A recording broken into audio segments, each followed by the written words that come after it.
In a small town nestled between rolling hills and a sparkling river, there lived 4 kids: Lila, Max, Sophie, and Ravi.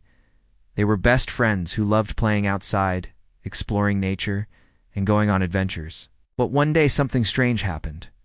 The river they loved to swim in started to look murky, the air smelled funny, and the trees in their favorite park were being cut down. The kids were worried. "What's happening to our town?" Lila asked. One evening they decided to visit old Mr. Oak, the wise tree at the edge of the forest. Mr. Oak had been around for hundreds of years and knew everything about the land. "Mr. Oak," Max said, "why is our town getting so dirty?" Mr. Oak's leaves rustled as he spoke. "The town is suffering because people have forgotten how to take care of the earth. They're cutting down trees, throwing trash everywhere, and polluting the air and water. But if you work together, you can make a difference."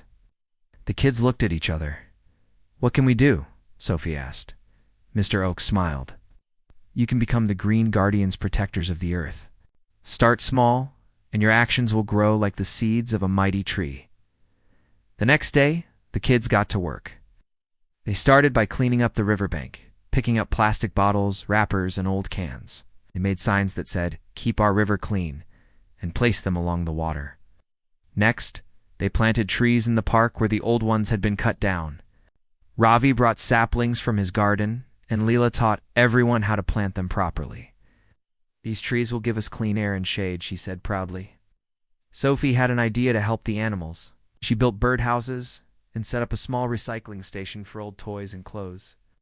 "We can reuse things instead of throwing them away," she explained. Max, who loved science, came up with a plan to reduce pollution, convinced the town to organize a car-free day where everyone walked or rode bikes instead of driving. The air smelled fresher, and the kids felt proud of their efforts. Word spread quickly about the Green Guardians. Soon, other kids and even adults joined in. The town started recycling, using less plastic, and planting more trees. The river became clear again, and the park was filled with birds and butterflies. One day, the mayor of the town visited the kids. "You've inspired us all," she said. "Because of you, our town is cleaner, greener, and happier. Thank you, Green Guardians." The kids smiled. They knew they had made a difference, not just for their town, but for the earth. And as they sat under the shade of the trees they had planted, they felt proud to be protectors of the planet. Moral of the story: even small actions can make a big difference. When we work together to protect the earth,